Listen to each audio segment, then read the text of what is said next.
영장류 중에 사람만큼 자라는 동안에 누군가의 도움이 없으면 생존이 불가능해지는 존재는 많지 않습니다. 동물의 삶을 다루는 다큐멘터리를 보면 초원에서 맹수들 가운데 태어나는 초식 동물들의 새끼는 태어나는 순간부터 이미 맹수의 먹잇감으로 가장 쉬운 표적이 됩니다. 그래서 태어나고 얼마 시간이 지나지 않아서 네 발로 서서 걷기도 하고 좀 더 시간이 지나면 뛰어다니기까지도 합니다. 이런 모습이 초식동물 새끼의 정상적인 탄생과 성장의 모습인데, 이렇지 않고 태어날 때 연약함과 장애를 가지고 태어난다면 100이면 100 그들은 맹수의 먹잇감이 된다는 그런 의미를 갖습니다. 이런 동물과 다르게 사람을 보십시오. 이제가 태어난 아기는 눈도 뜨지 못합니다. 말도 하지 못하고 음식도 스스로 먹을 수 없으며 대소변과 움직이는 것 같은 가장 기본적인 것까지도 누군가의 도움을 반드시 필요로 합니다. 이런 연약한 가운데 태어난 아이는 부모의 절대적인 관심과 사랑 그리고 보호 가운데 자라나게 됩니다. 그런데 청소년의 시기가 되고 좀 더 성장해서 청년이 되면 마치 자기가 스스로 노력하고 자기 스스로의 능력으로 지금까지 지나온 것처럼 여기고 부모의 노고와 그 사랑을 무시하기 시작합니다. 반항과 질풍노도의 시기를 지나는 것을 마치 벼슬인 양 여기며 이 시기를 지나는 동안에 부모는 자녀의 모진 말과 찌르는 비수와 같은 말에도 참으며 또 사랑으로 자녀들을 품어줍니다. 한마디로 자기 잘난 맛에 사는 자녀를 길이 참아주며 사랑하는 것입니다. 우리는 이 사랑을 깨닫게 되는 때가 빠르게 오면 우리는 그 사람을 향하여 일찍 철이 들었다라고 표현합니다. 그런데 대부분은 철이 참 안 듭니다. 그러다가 언제 철이 듭니까? 결혼하고 자기의 자녀를 낳아서 길러가면서 부모의 수고와 부모의 참음과 부모의 인내와 부모의 사랑을 알게 되고 그제서야 철이 살짝 듭니다. 자기가 직접 부모의 그 힘듦과 어려움과 그 고난과 고통의 시간을 내가 직접 마주한 후에야 나에게 베풀어 주신 부모의 큰 사랑이 깨달아진다라는 것입니다. 그러나 안타깝게도 이렇게 철들면 부모에게 받은 사랑을 갚을 기회가 짧기도 하고 아예 기회가 없을 수도 있습니다. 언제나 마치 산처럼 커다란 바위처럼 내 곁에 있어 줄 알았던 부모님이 노쇠하고 병들어 가기 때문입니다. 그래서 지금 우리는 이 부모의 놀라운 사랑을 깨닫고 감사하는 인생이 되기를 소망합니다. 특히 말씀을 듣는 다음 세대는 오늘 하나님의 말씀을 들으면서 하나님을 믿는 사람에게 사랑이 가진 중요성과 실천의 방법을 배우고 사랑을 잘 표현할 수 있는 하나님의 자녀가 되기를 또한 축복합니다. 바울은 하나님과 깊은 사귐의 관계가 있어야 성도는 기본적으로 하나님 앞에서 바른 인생을 살아갈 수 있다는 사실들을 그 진리를 가르쳐주며 이렇게 하나님과 깊은 사귐 가운데 살아가는 성도가 세상에서 어떤 태도로 살아야 하는지에 대해서 교훈을 계속 이어갑니다. 우리가 마주한 로마서의 말씀은 하나님의 사랑을 바르게 알고 깨달아야 한다는 것을 강조하고 있습니다. 그래서 우리는 하나님 사랑과 이웃 사랑과 그리고 자기를 사랑하는 법을 잘 알고 사랑을 실천할 수 있는 사랑의 성도로 살아가게 되는 우리 모두가 되기를 축복합니다. 8절의 말씀입니다. 시작. 피차 사랑의 빛 외에는 아무에게든지 아무 빛도 지지 말라. 남을 사랑하는 자는 율법을 다 이루었느니라. 바울의 사랑에 관한 교훈은 그 시작이 당연히 주님이 가르쳐주신 그 가르침에 있습니다. 그는 예수님의 사도로 부름을 받았기 때문입니다. 그래서 우리는 바울의 가르침을 잘 알기 위해서는 스승이신 예수님께서 어떻게 사랑을 교훈하고 있는지를 알아야 합니다. 마가복음 12장 33절 말씀에 또 마음을 다하고 지혜를 다하고 힘을 다하여 하나님을 사랑하는 것과 또 이웃을 자기 자신과 같이 사랑하는 것이 전체로 드리는 모든 번제물과 기타 제물보다 나으니이다 라고 그 사랑을 말씀하고 있습니다. 어느 날 천국에 대해서 비유의 말씀을 전하시는 예수님을 공격하기 위해서 찾아온 바리새인과 사두개인의 공격을 모두 막아내신 예수님께 또 바리새인 중에 한 사람이 율법사가 찾아와서 이런 질문을 예수님께 던지는 장면을 볼 수 있습니다. 율법 중에 어느 계명이 크니까? 율법 중에 어느 계명이 큽니까? 라고 질문합니다. 이런 질문이 나오는 데는 이 바리새인과 사두개인과 같은 서기관과 같은 종교인들이 갖고 있었던 관심에 대해서 우리가 잠시 살펴볼 필요가 있습니다. 바리새인들과 같은 이 종교인들은 율법을 준수하는 일이 늘 집중된 것이었습니다. 그것이 그들의 인생에서 너무나도 중요한 일이었기 때문입니다. 그래서 그들은 그 율법의 중요도에 따라서 율법을 구분하는 일에 큰 가치를 두고 있었습니다. 그래서 모세가 기록한 모세 오경에 등장하는 율법서에 등장하는 계명 가운데 613개를 찾아내었고 또한 인간이 적극적으로 준행해야 될 계명 248개와 그리고 소극적인 계명으로 365개에 이르는 계명을 구분하기도 했습니다. 그리고 어떤 이들은 소선지서나 다른 구약의 성경을 연구한 끝에 다윗이 11개의 계명으로 말씀을 축약한 것을 발견했고 이사야서는 6개로 그리고 미가서는 3개로 아모스는 2개로 하박국은 1개의 계명으로 줄였다고 주장하는 학자들도 등장하기도 했습니다. 이렇게 율법을 구분하는 일을 중요하게 여기고 있던 바리새인 율법사가 주님께 율법 중에 어느 계명이 큽니까? 라고 지금 질문하고 있는 것입니다. 자기들이 갖고 있던 그 분류 기준으로 볼 때 아직까지 명확하게 어느 것이 가장 중요한 율법인가 라고 자기들 스스로 답을 찾지 못하고 있었다라는 것입니다. 이 질문에 예수님께서 2가지의 축약된 답을 주셨습니다. 마태복음 22장 37절에서 40절의 말씀입니다. 같이 읽도록 하겠습니다. 다 같이 예수께서 이르시되 내 마음을 다하고 목숨을 다하고 뜻을 다하여 주 너의 하나님을 사랑하라 하셨으니 이것이 크고 첫째 되는 계명이요 둘째도 그와 같으니 내 이웃을 내 자신과 같이 사랑하라 하셨으니 이 2 계명이 온 율법과 선지자의 강령이니라. 아멘. 예수님은 온 율법과 선지자의 강령이라고 말씀하시면서 우리에게 그 답을 주시는데 여기서 강령이라는 말은 모든 계명을 지탱해주는 기반이 되는 것을 의미합니다. 곧 온 율법과 선지자의 가르침의 기반이 되는 것이 뭐라고 말씀하시는 것입니까? 바로 하나님 사랑과 이웃 사랑이라고 말씀해 주시는 것입니다. 이렇게 사랑을 말씀하시는 예수님과 달리 바리새인과 종교 지도자들은 율법을 구분하는 일에만 전념하고 말씀을 주신 하나님의 마음에는 별 관심이 없었습니다. 그래서 그들은 어떤 태도를 보이고 있습니까? 안식일에 예수님께서 병을 고치는 그 병자를 향하여서 또한 그 예수님을 향하여서 율법 파괴자라고 비난했습니다.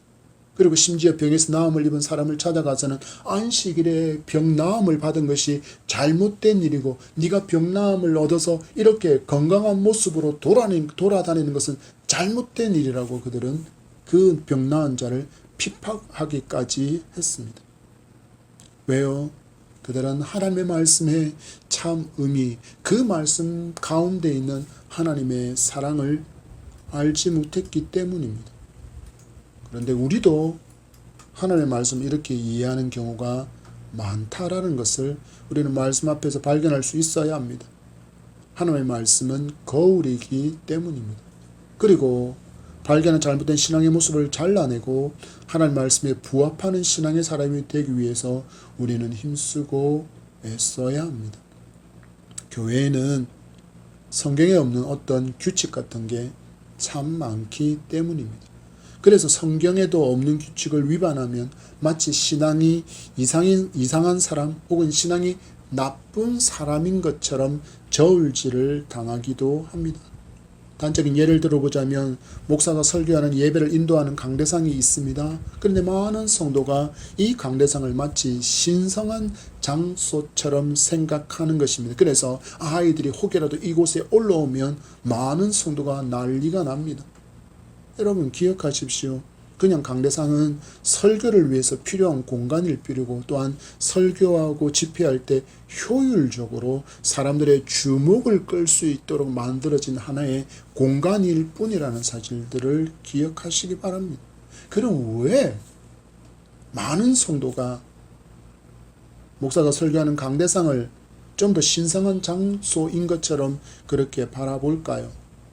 여전히 이 예배당이 마치 예루살렘 성전인 것처럼 가르치는 잘못된 가르침 때문입니다. 교회는 예루살렘 성전이 아닙니다.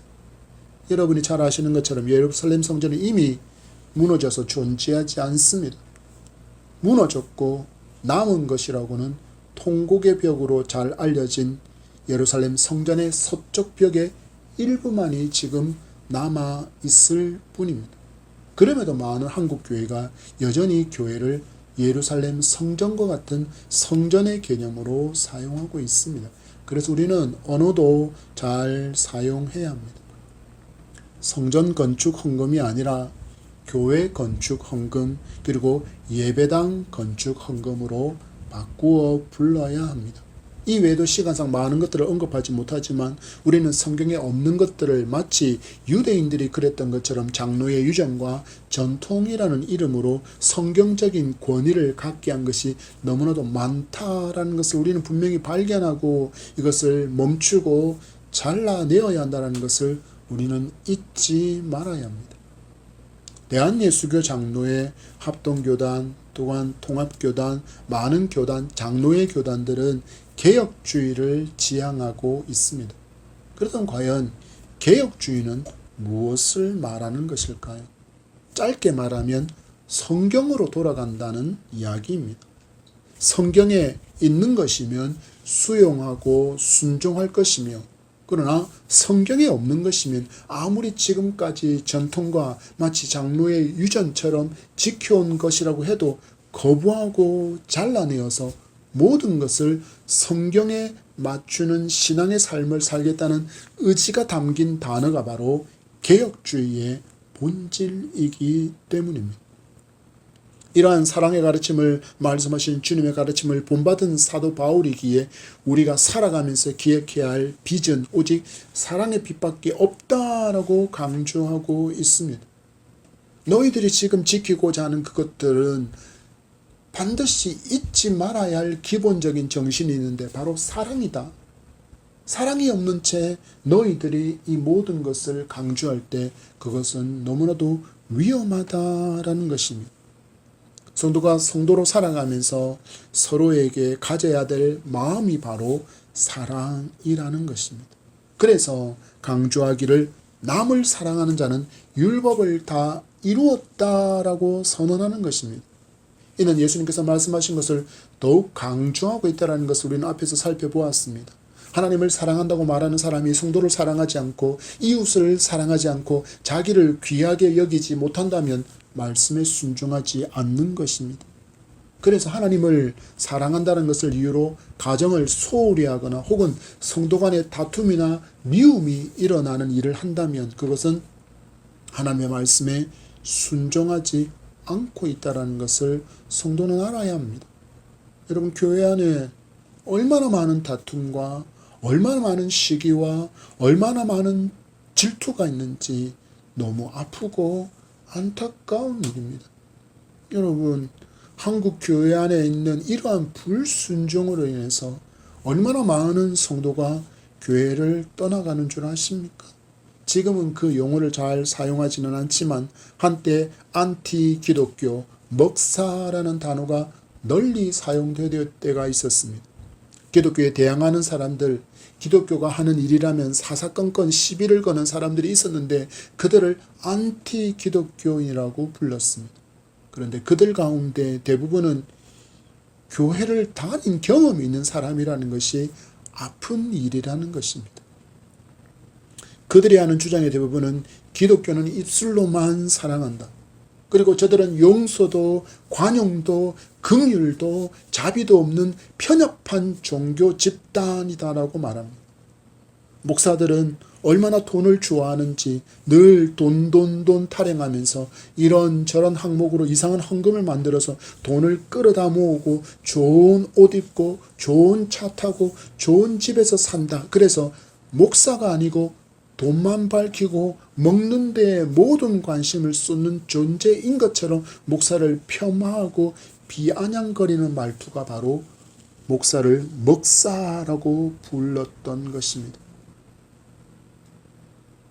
이들의 말이 다 맞지는 않지만 또 다 틀린 게 아니라서 목사인 저는 너무나도 안타까울 뿐입니다.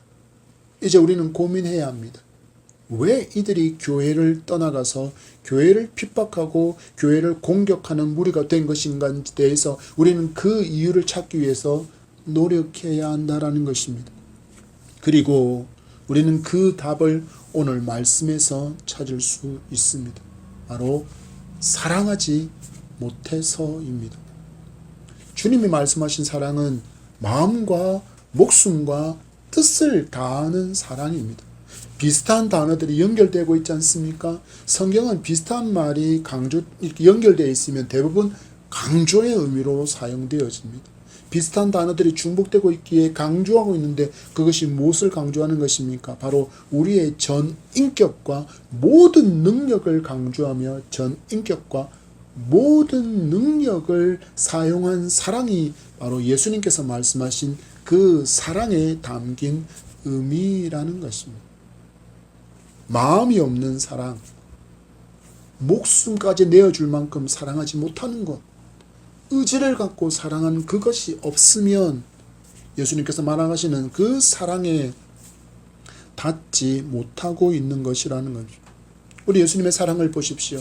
예수님의 사랑은 언제나 늘 전인격적인 사랑이었습니다. 그 자체를 사랑하셨다라는 것입니다. 그 전부를 사랑하셨다라는 것입니다. 예수님께 사랑의 대상이 되었던 존재들을 보십시오. 그들에는 구별이 없습니다. 인간으로도 취급받지 못했던 아이, 그리고 이방의 여인, 세리, 과부, 죄로 인해서 저주받은 사람으로 있던 병자들, 거지, 맹인, 심지어는 이방인의 군인까지 그저 사랑해 주셨습니다. 어떻게 해요? 마음과 목숨과 뜻을 다하여 주님은 그들을 사랑하셨습니다. 그랬더니 그들에게 어떤 일이 일어납니까? 그들이 예수님을 따르고 예수님을 자랑하며 그리고 자신의 변화된 삶으로 하나님께 영광을 돌리는 삶을 그들이 살고 있던 것을 우리는 말씀을 통해서 볼 수 있습니다. 우리가 주님을 닮은 성도라면 주님처럼 우리 또한 이렇게 사랑해야 하는데 그러지 못한 결과가 바로 교회 안에서 일어나는 원망과 시기와 질투와 또한 분란으로 많은 사람이 교회를 떠나가게 만들고 있는 바로 현재라는 것입니다. 요즘은 참 많은 사람이 다양한 분야에서 유튜버로 활동하며 살아갑니다. 그 중에는 많은 인기로 천문학적인 수입을 얻는 사람도 있어서인지 계속해서 유튜버로 활동을 하고 문을 두드리는 많은 사람을 길거리에서 쉽게 볼 수 있습니다. 그리고 인기가 있는 유튜버가 찾아간 식당이나 어떤 장소는 갑자기 인기가 높아져서 그 공간을, 그 식당을, 그 카페를, 그 어떤 장소를 운영하는 사람들이 갑자기 수익이 급증하는 일도 일어난다고 합니다. 어떤 동영상에 보니 어떤 유튜버가 한 계곡에서 식당과 카페를 같이 운영하는 곳을 찾아가서 그곳에서 좋다, 맛있다라고 말을 했는데 그 영상 이후로 많은 사람이 이 식당과 카페를 찾게 되었다라는 것입니다. 그 우연히 이 유튜버가 다시 그곳에 그 식당을 지나는데 사장이 그를 먼저 알아보고 발견하고는 아무개 유튜버가 아니신가요? 그랬더니 제가 그 사람입니다 라고 말하니 그때 당신이 이곳에서 영상을 촬영해서 이 식당과 이 카페에서 긍정적으로 좋다, 맛있다라고 그렇게 소개해 준 그 때문에 정말 많은 사람이 우리 가게를 방문하고 있습니다. 그리고 감사합니다 하면서 그에게 커피와 다과를 대접하는 모습을 볼 수 있었습니다. 여러분, 세상 사람도 이렇게 좋은 곳에 가서 좋다, 맛있다라고 칭찬하니 놀라운 일들이 일어나는데, 성도라면 당연히 교회를 향하여서, 예수 그리스도를 향하여서 이렇게 자랑할 수 있는 성도여야 하지 않겠습니까? 성도가 교회의 문을 자신의 잘못된 신앙으로 가로막고 있다면 회개해야 합니다. 또 성도가 사랑하지 못함으로 인해서 사람을 교회에서 밀어내고 있다면 이 또한 회개해야 합니다.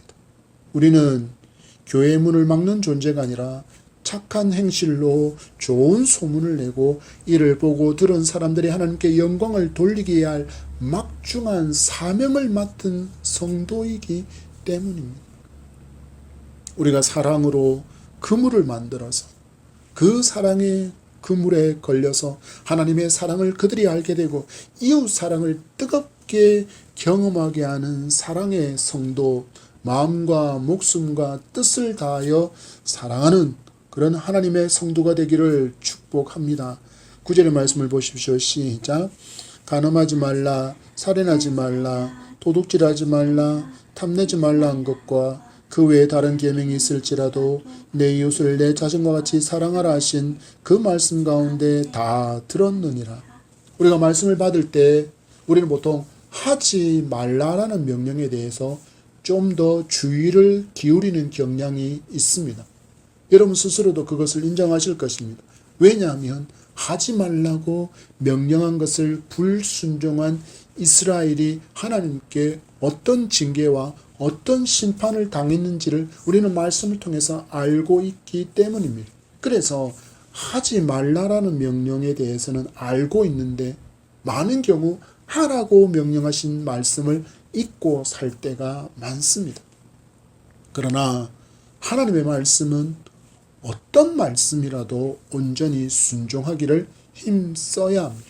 특히 바울은 말하기를 간음하지 말라, 살인하지 말라, 도둑질하지 말라, 탐내지 말라 한 것과 그 외에 다른 계명이 내 이웃을 내 자신과 같이 사랑하라 하신 말씀 가운데 다 포함된 것이라고 말씀합니다.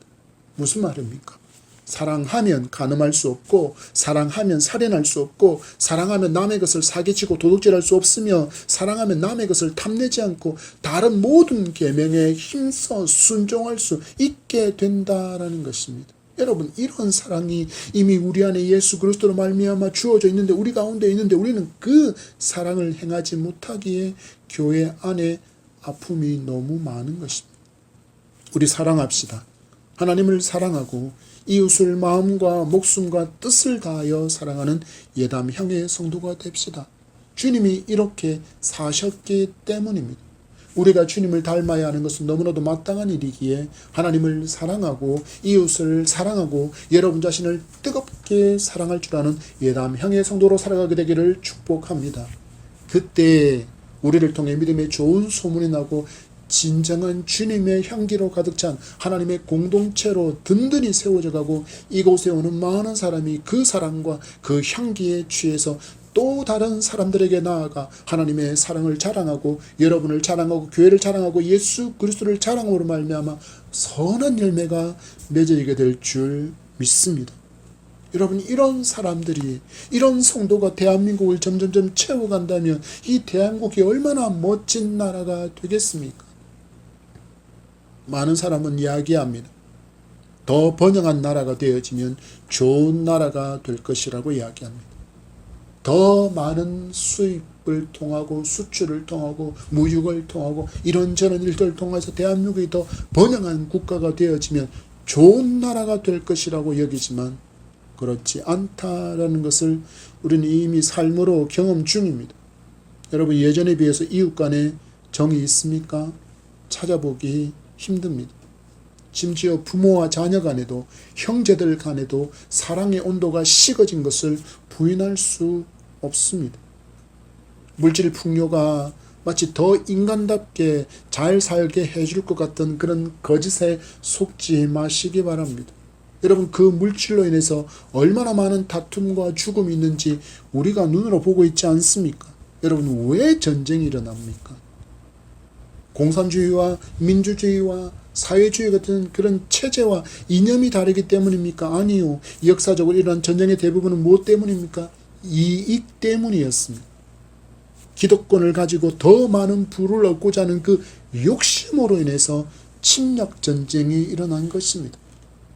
지금도 그런 이유로 전쟁이 전 세계에서 일어나고 있고, 기업 간에도 그리고 개인 간에도 기득권과 더 많은 것을 소유하고자 하는 그 욕심으로 인해서 전쟁은 멈추지 않습니다.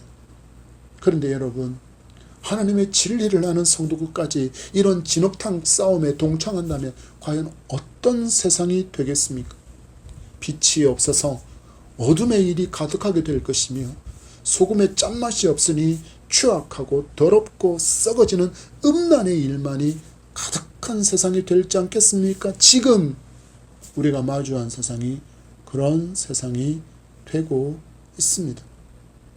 다시 강조합니다. 우리 사랑합시다. 그리고 사랑의 빛을 밝히 비추며 살아갑시다. 우리는 성도이기 때문입니다.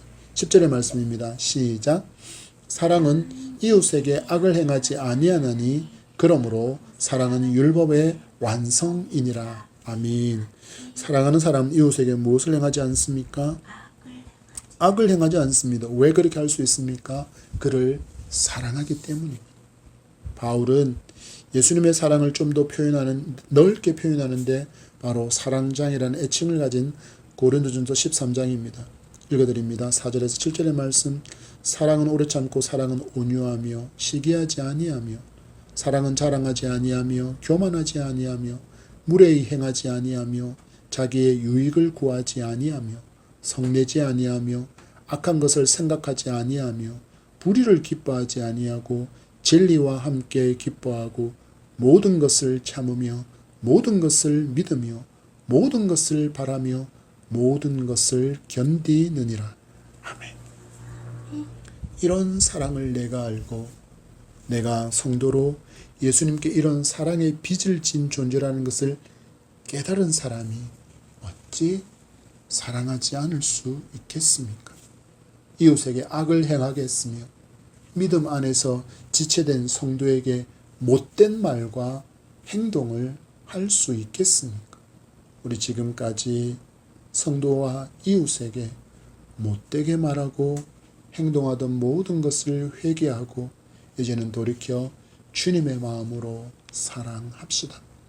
이렇게 사랑하는 것이 하나님의 말씀을 온전히 순종하는 것이라고 바울은 말씀하고 있습니다. 성도가 사랑하지 않으면 하나님의 말씀이 날카로운 칼이 될 뿐입니다. 다른 사람을 정죄하고 다른 사람을 판단하고 다른 사람을 판결하고 찌르고 잘라서 고통당하게 하고 피 흘리는 도구로 쓰일 뿐입니다. 저 사람은 교회에서 왜 저런데? 저러면 안 되지. 장로라는 사람이 저러면 말이야. 여러분, 우리 말씀을 받을 때 다른 사람을 바라보지 맙시다. 지금 나에게 주시는 하나님의 음성으로 받고 나를 말씀의 거울에 비추어 예수님을 더 많이 닮아가는데 힘쓰고 수고하는 개혁주의 정신으로 가득 찬 하나님의 사람들이 되기를 축복합니다. 그러면 됩니다. 그리고 다른 사람의 연약함을 보거든 사랑으로 그 사람의 연약함을 인정해주고 잘 참아주시고 그를 위해서 기도할 수 있는 사랑의 성도가 되어 주십시오. 지금은 세상이 말하는 거짓의 사랑이 아니라 주님께서 십자가로 보여주신 하나님의 거룩한 사랑을 회복해야 할 때입니다. 우리 서로 사랑합시다. 서로가 서로에게 사랑의 빚을 지은 사람임을 인정합시다. 그리고 더 뜨겁게 주님의 사랑을 실천하는 성도가 되기를 축복합니다. 말씀을 맺습니다. 바울은 주님께서 가르치신 사랑을 성도가 어떤 태도로 받고 실천해야 하는지를 알려주고 있습니다. 주님이 사랑하신 것처럼 하나님을 사랑하고 이웃 사랑을 실천하며 자기 자신도 뜨겁게 사랑할 줄 알게 되면 무엇이 있습니까? 거기에 화평이 있고 그곳에부터 회복이 일어나게 됩니다. 우리가 이 화평을 이루고 회복을 경험해가는 예담형의 성도가 되기를 축복합니다. 그러면 우리를 찾아온 많은 사람이 그 사랑의 그물에서 마치 해안가에 쳐진 그 해목처럼 쉼과 안식과 평안을 발견하게 만들고 또한 경험하게 할 것입니다. 미움과 다툼으로 시기와 질투로 교회의 문을 막는 삶이 아니라 사랑으로 교회의 문에 십자가의 사랑이 더욱더 빛나게 하는 그런 멋진 하나님의 성도로 살아가는 여러분이 되기를 축복합니다. 우리 사랑합시다. 더 뜨겁게 사랑합시다.